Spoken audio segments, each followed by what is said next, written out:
Hello दोस्तों, कैसे हो आप सभी। मैं सुनील कुमार आपका स्वागत करता हूं आपके अपने यूट्यूब चैनल केमिस्ट्री क्लाउड पर।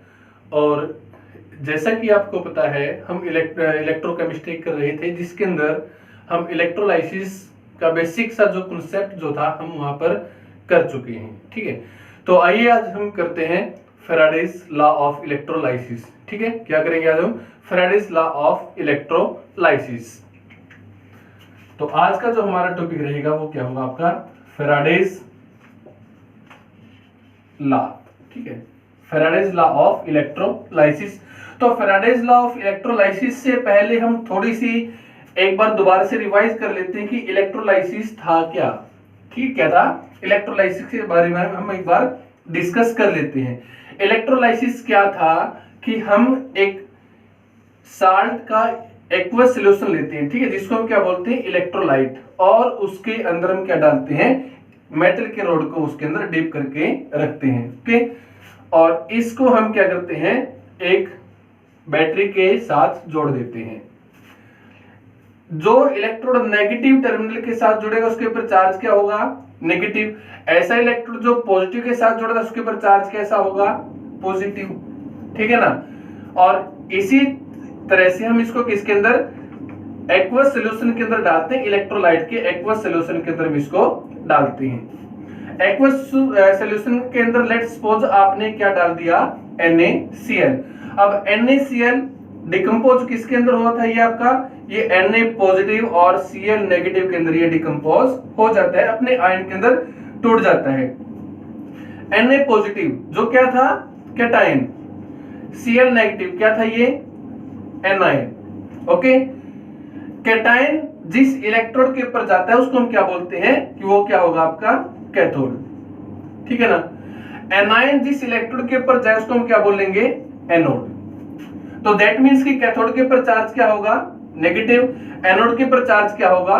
Positive. But in case of electrolysis, केवल इलेक्ट्रोलाइसिस के केस के अंदर, ठीक है, इलेक्ट्रोकेमिकल सेल और इलेक्ट्रोलाइसिस के केस के अंदर दोनों के अंदर साइन क्या होते हैं? एक दूसरे के अपोजिट होते हैं। ठीक है, क्योंकि प्रोसेस भी एक दूसरे के अपोजिट होते हैं। इलेक्ट्रोलाइसिस के अंदर हम केमिकल एनर्जी का यूज करके इलेक्ट्रिकल एनर्जी का यूज करके केमिकल चेंज यहां पर करते हैं। बट इलेक्ट्रोकेमिकल सेल के अंदर क्या करते थे? हम केमिकल एनर्जी का यूज करके वहां पर इलेक्ट्रिक करंट प्रोड्यूस करते हैं। ठीक है ना। दोनों प्रोसेस एक दूसरे के अपोजिट थे, इसलिए कैथोड और एनोड के ऊपर चार्ज भी क्या रहेंगे? इसके अपोजिट हो जाते हैं। ठीक है, इसके अंदर कंफ्यूज नहीं होना आपने। इलेक्ट्रोलाइसिस के केस में कैथोड के ऊपर चार्ज क्या है? नेगेटिव है, तो एनोड के ऊपर चार्ज क्या होगा?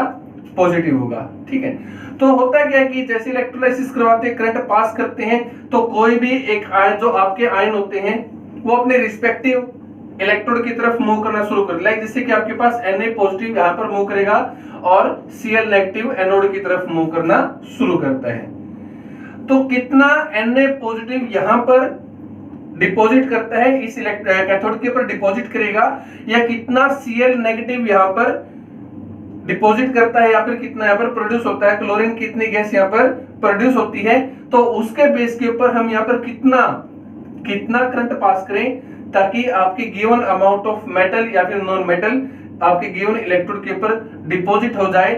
उसी को एक्सप्लेन करने के लिए हम क्या करेंगे? आज यहां पर फैराडेज लॉ करेंगे। ओके, तो आइए फैराडेज लॉ के अंदर फर्स्ट करते हैं। फर्स्ट दो लॉ दिए फैराडेज ने, मोस्ट इंपोर्टेंट रहेगा आपके लिए फर्स्ट लॉ ऑफ फैराडेज। तो फर्स्ट लॉ ऑफ फैराडेज क्या कहता है? The amount of substance deposit or liberated at any electrode is directly proportional to the, या फिर is depend on the electricity pass through the solution। ठीक है, किसी भी इलेक्ट्रोड के ऊपर कितना मास ऑफ इलेक्ट्रोलाइट डिपॉजिट होता है या लिबरेट होता है उसके और किस पर डिपेंड करेगा कि हम उसके अंदर से इलेक्ट्रिक करंट कितना पास करते हैं। ठीक है, लेट्स समझते हैं इसको। ये आपके पास इलेक्ट्रोलाइटिक सेल और ये आपके पास इसके इलेक्ट्रोड, ठीक है, इसको हम जोड़ देते हैं एक बैटरी के साथ और यहाँ पर आपने AB एक इलेक्ट्रोलाइट इसके अंदर डाल दिया। क्लियर है, AB इलेक्ट्रोलाइट डाला, आयन में डिसोसिएट होगा Na पॉजिटिव और B नेगेटिव के अंदर। क्लियर है, अब A पॉजिटिव नेगेटिव इलेक्ट्रोड की तरफ मूव करेगा, B नेगेटिव पॉजिटिव इलेक्ट्रोड की तरफ मूव करेगा। अब कितना A आपका कैथोड के ऊपर डिपॉजिट करता है और कितना B जो होगा हमारा एनोड के ऊपर डिपॉजिट करेगा, वो डिपेंड करेगा कि हम उसके अंदर से कितनी इलेक्ट्रिसिटी पास करते हैं। ठीक है, कितना मास B का डिपॉजिट करता है, कितना मास A का डिपॉजिट करेगा किसी भी इलेक्ट्रोड के ऊपर, वो डिपेंड करेगा कितना करंट हम इसके अंदर से, कितनी इलेक्ट्रिसिटी हम इसके अंदर से पास करते हैं। तो आइए इसको रिलेशन देते हैं। W is directly proportional to the क्या, वेयर W क्या है, W है वेट ऑफ सब्सटेंस डिपॉजिट, कितना सब्सटेंस यहाँ पर डिपॉजिट हुआ होगा। ठीक है ना, ये डिपेंड करता है किस पर, क्या ऊपर, दैट मीन्स कि उसकी इलेक्ट्रिसिटी के ऊपर। तो W इज इक्वल टू, अब डायरेक्टली प्रोपोर्शनल का साइन होगा, अगर हम इसको हटाएंगे तो यहाँ पर क्या करना पड़ेगा आपको, कोई कांस्टेंट यहाँ पर लिखना पड़ेगा। तो Z क्या है इसके लिए, Z एक क्या है, कांस्टेंट है। ठीक है, और इस Z कांस्टेंट को हम क्या पढ़ेंगे, इसको बोलेंगे electrochemical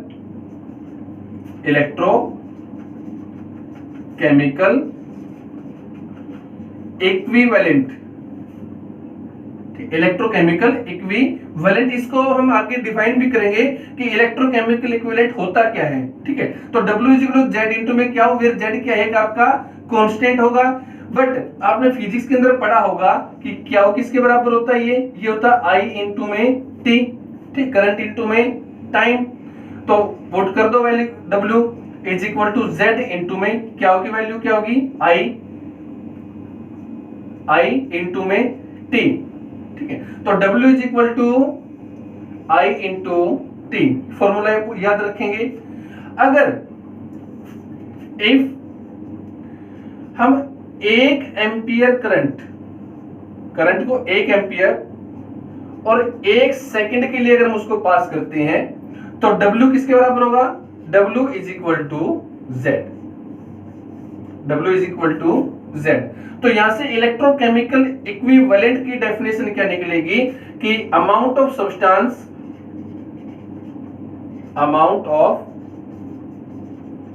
substance deposit on electrode when we pass 1 ampere current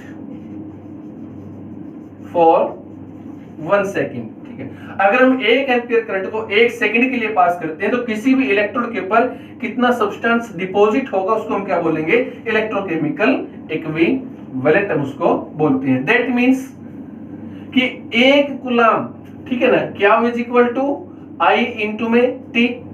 अगर 1 एम्पियर करंट 1 सेकंड के लिए पास किया जाए तो कितना इलेक्ट्रिसिटी, कितना हुआ, 1 कूलम।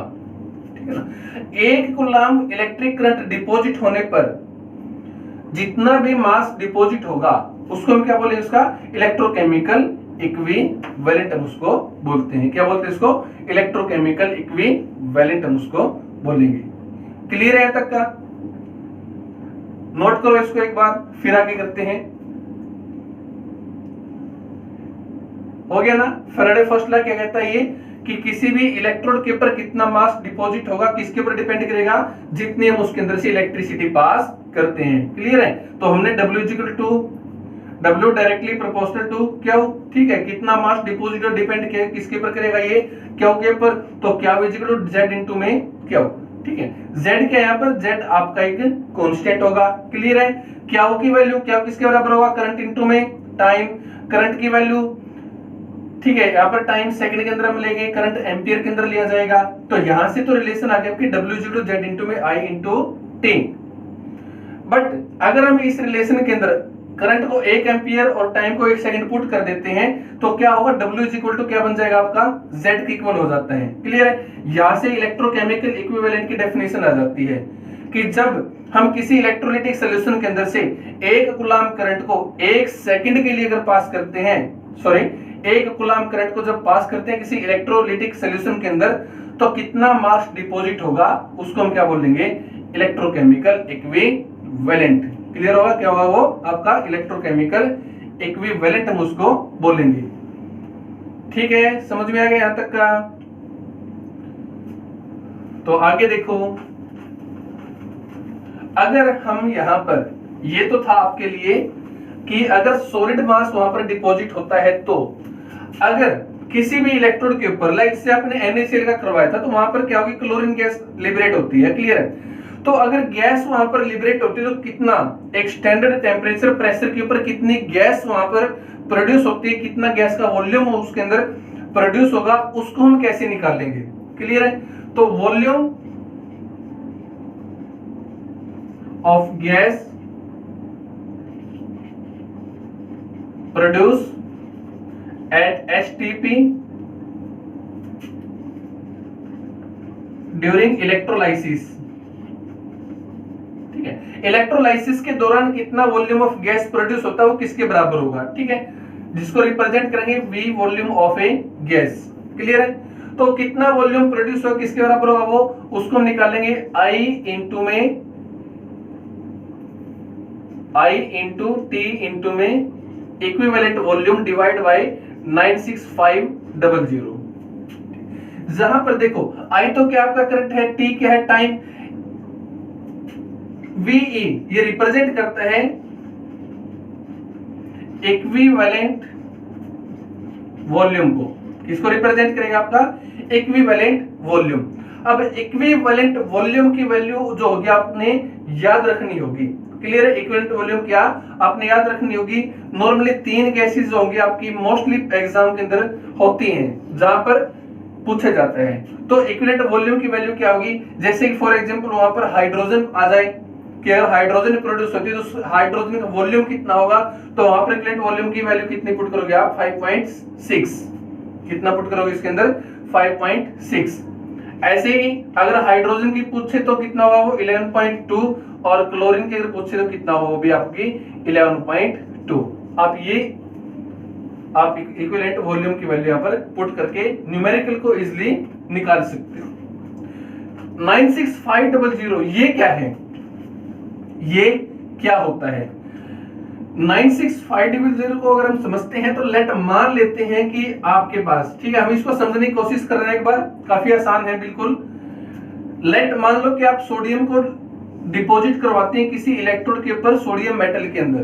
क्लियर है? एक आयन को डिपॉजिट करवाने के लिए आपने 1 इलेक्ट्रॉन की रिक्वायरमेंट होगी। क्या होगा, एक सोडियम को मेटल इलेक्ट्रोड के ऊपर डिपॉजिट करवाने के लिए 1 इलेक्ट्रॉन की रिक्वायरमेंट आपको वहां पर होती है। लेट मान लो कि ये कितना आपके पास 1 मोल सोडियम का आप डिपॉजिट करवाना चाहते हो, तो 1 मोल सोडियम को डिपॉजिट करवाने के लिए आपने कितने इलेक्ट्रॉन की रिक्वायरमेंट होगी, 1 मोल इलेक्ट्रॉन की रिक्वायरमेंट होगी। ठीक है, क्योंकि अगर एक के लिए 1 इलेक्ट्रॉन चाहिए है तो 1 मोल के लिए कितने इलेक्ट्रॉन चाहिए होंगे, यहाँ पर 1 मोल इलेक्ट्रॉन की रिक्वायरमेंट आपको होगी।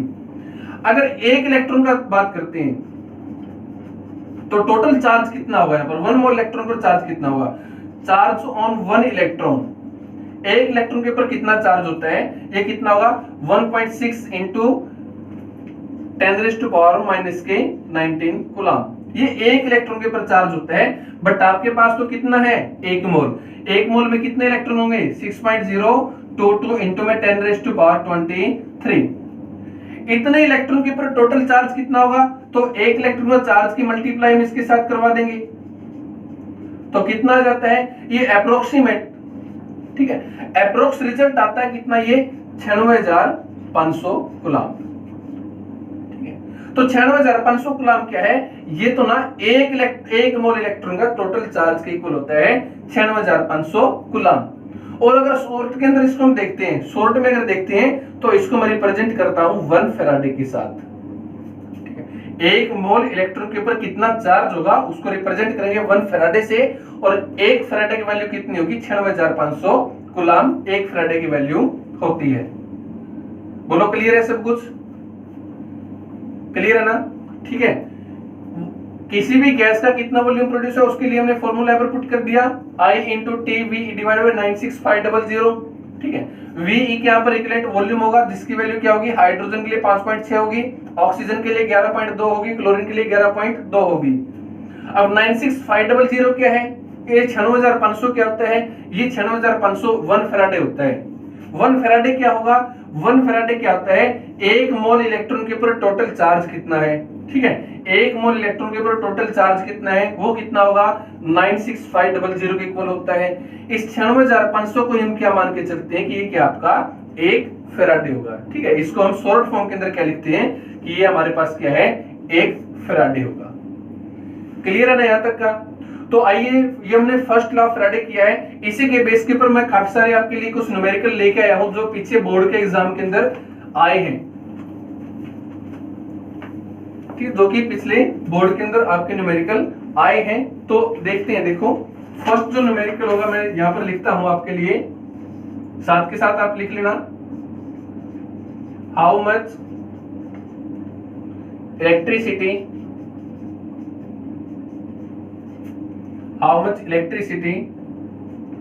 in term of Faraday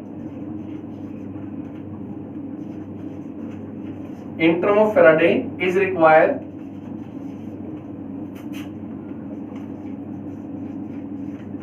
to produce 40 gram of aluminium from Al2O3 where given के अंदर क्या है, एटॉमिक मास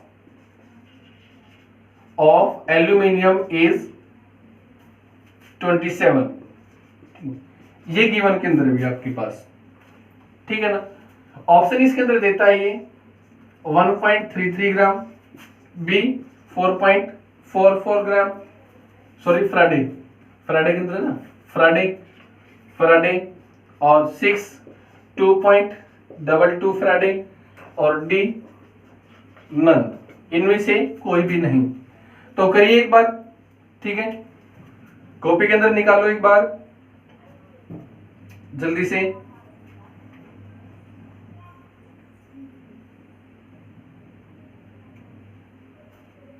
हो गया तो वीडियो को पॉज कर लो अगर आप करना चाहते हो इसको, ठीक है, मैं निकालता हूं, आप मैच कर लो। अब देखो जी, Al2O3 में से आपने एल्यूमिनियम को डिपॉजिट करवाना है, ठीक है ना।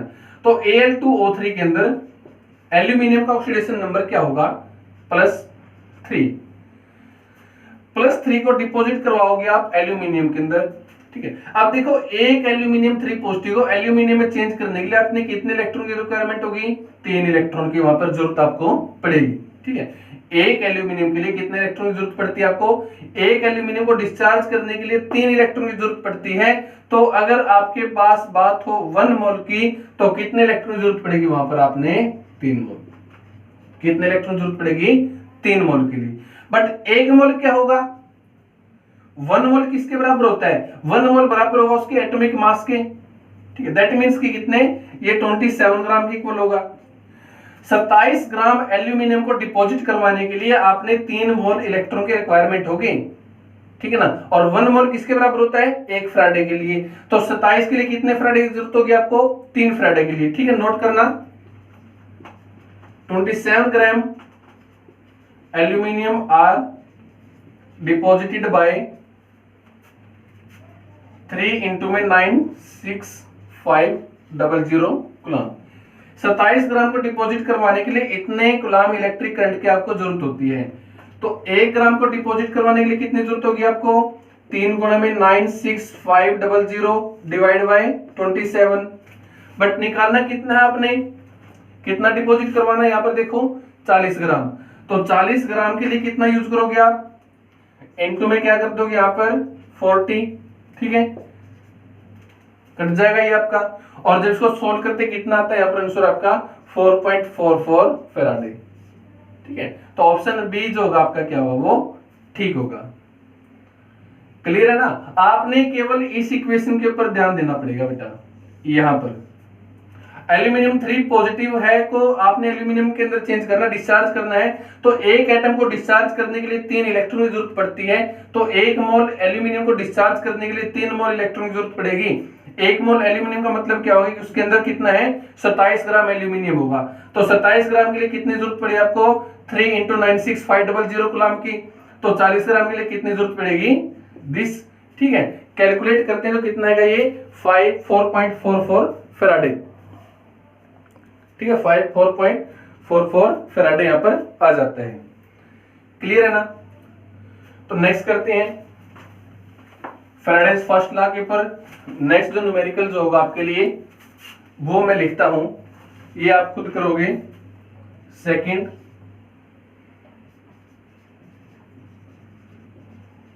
How many coulomb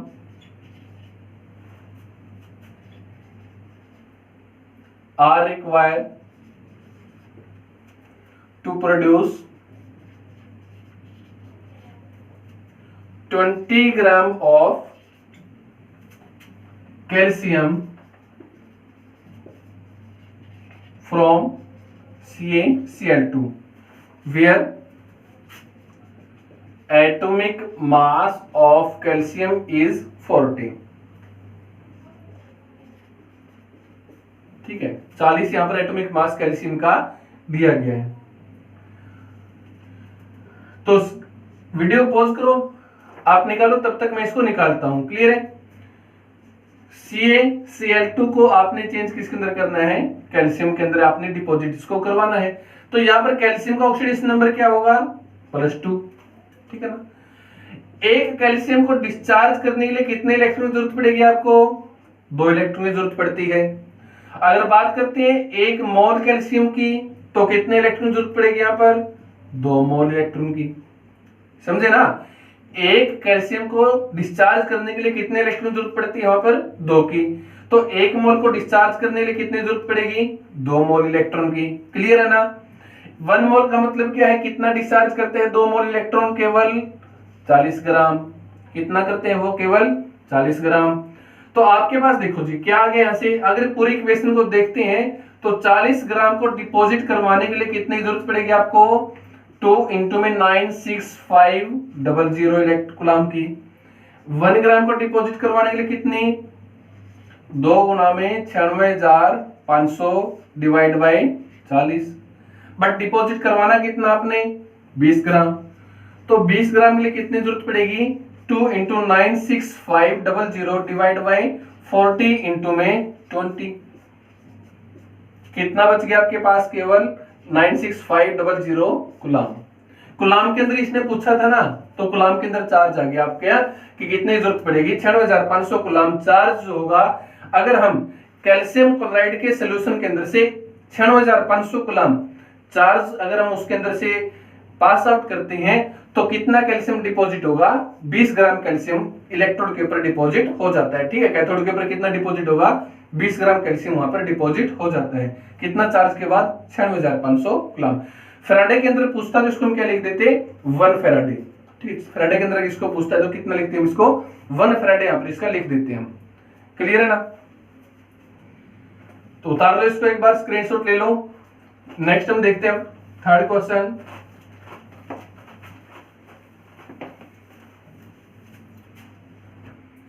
third question के अंदर ये कहता है, क्वेश्चन नंबर 3 स्क्रीन के ऊपर है आपके पास,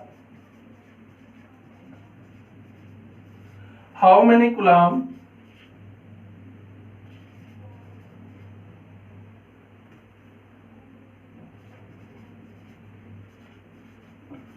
are required for reduction of MnO4 negative to Mn2 positive. ठीक है, Mn2 पॉजिटिव। क्लियर है ना, समझ गए ना इसको। MnO4 नेगेटिव Mn2 पॉजिटिव में रिडक्शन करने के लिए कितने कूलम चार्ज की यहां पर रिक्वायरमेंट होगी, आपने ये निकालना होगा इसके लिए बेटा। तो देखो बेटा, बिल्कुल सिंपल फंडा है इसका। तो MnO4 नेगेटिव को चेंज किसके अंदर करोगे, Mn2 पॉजिटिव के अंदर, ठीक है। वैसे लिखने के लिए हम इसके अंदर एसिड की प्रेजेंस के अंदर इसका रिडक्शन करवाएंगे, बट हमने तो केवल इसको न्यूमेरिकल की फॉर्म के अंदर इसको सोल्व करना है। तो देखो यहाँ पर सबसे पहले हम मैंगनीज का क्या निकालेंगे, ऑक्सीडेशन नंबर हम यहाँ पर निकालते हैं। ऑक्सीडेशन नंबर देखो 4 दूनी 8 में से गया 7, यहाँ पर ऑक्सीडेशन नंबर कितना हुआ 7, 4 दूनी 8 मतलब कि एक ऑक्सीजन के पर चार्ज कितना होता है -2, तो टोटल कितने ऑक्सीजन यहाँ पर 4 है, तो 4 दूनी -8 हो गए, इसमें से एक गया, कितना बच गया 7 बच गया, ठीक है ना। +7 से चेंज किसके अंदर हो रहा है, ये प्लस के 2, तो टोटल दैट मींस किसने क्या किया 5 इलेक्ट्रॉन का क्या किया यहाँ पर गेन, ठीक है। तो यहाँ पर आप क्या लिखोगे 5 इलेक्ट्रॉन, क्लियर है ना। एक MnO4 नेगेटिव को Mn2 पॉजिटिव में रिडक्शन करने के लिए आपको 5 इलेक्ट्रॉन की जरूरत पड़ती है ना। तो यहां पर 1 मोल के लिए, 1 मोल को रिडक्शन करने के लिए, 1 मोल रिड्यूस करने के लिए आपने कितने इलेक्ट्रॉन की जरूरत पड़ेगी, 5 मोल इलेक्ट्रॉन की जरूरत पड़ती है, ठीक है ना। 1 मोल MnO4 नेगेटिव को Mn2 पॉजिटिव में चेंज करने के लिए आपको 5 मोल इलेक्ट्रॉन की जरूरत पड़ेगी, और 5 मोल इलेक्ट्रॉन के ऊपर कितना चार्ज होगा 5 × 96500 कूलम, यही आपका आंसर होगा इसके अंदर, ठीक है। 5 × 96,500 कूलम, यही क्या होगा इसका आंसर होगा, ठीक है। यही इसके अंदर पूछा गया था बेटे, क्लियर है ना, ये समझ गए ना। अब उसके बाद देखो बेटा, अब उसके बाद आता है आपका फैराडेज सेकंड लॉ। इसके बेस के ऊपर और भी काफी सारे क्वेश्चन होंगे जो आपके प्रीवियस नए नीट या आईआईटी के अंदर जो आए हैं, उसके लिए हम स्पेशली एक अलग से वीडियो बना देंगे, क्लियर है। बाकी अभी आपके अलग अलग बुक के अंदर जो भी क्वेश्चन दिए आप उनको करो, ठीक है। सेम इसी पैटर्न के ऊपर, इसी कॉन्सेप्ट के ऊपर काम करता है सारे इसके न्यूमेरिकल। तो नेक्स्ट टाइम हम करते हैं इसके अंदर Faraday's second law.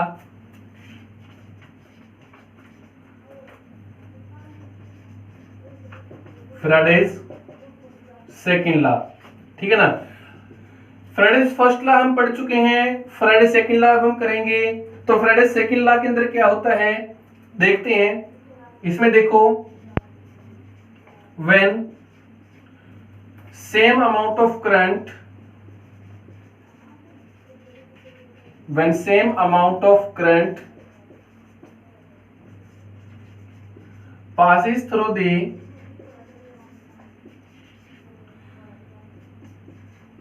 two different electrolyte solution, then amount of mass deposited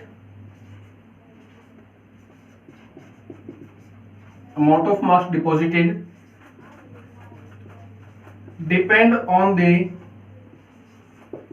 equivalent mass of metal, ठीक है। किसके ऊपर डिपेंड कर रहे हैं, वो मेटल के इक्विवेलेंट मास के ऊपर डिपेंड करता है। तो देखिए कैसे कि लेट आपके पास क्या है, यहाँ पर 2 सेल इलेक्ट्रोलाइटिक सेल है जिसको हम सीरीज के अंदर जोड़ेंगे। एक आपके पास ये होगा, एक इलेक्ट्रोलाइटिक सेल ये है, ठीक है। दोनों के अंदर हम यहाँ पर मेटल की रोड यहाँ पर इसके अंदर हम डीप कर देते हैं, ठीक।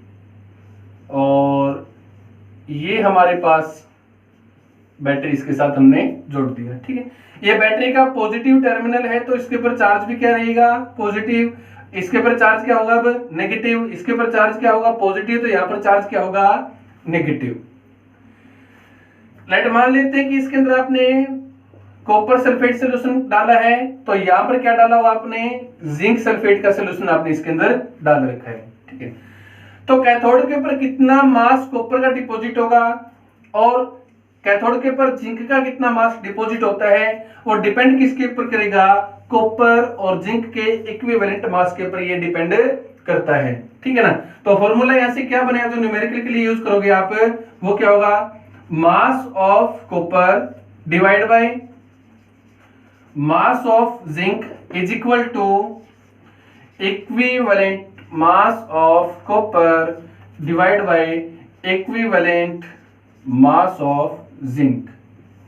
ये फॉर्मूला होगा जो कि आप काफी सारे न्यूमेरिकल के अंदर आप इसको यूज करोगे। ठीक है, बात करते हैं इक्विवेलेंट मास की, तो इक्विवेलेंट मास जो होता है वो एसिड बेस साल्ट के लिए अलग अलग ही होता है।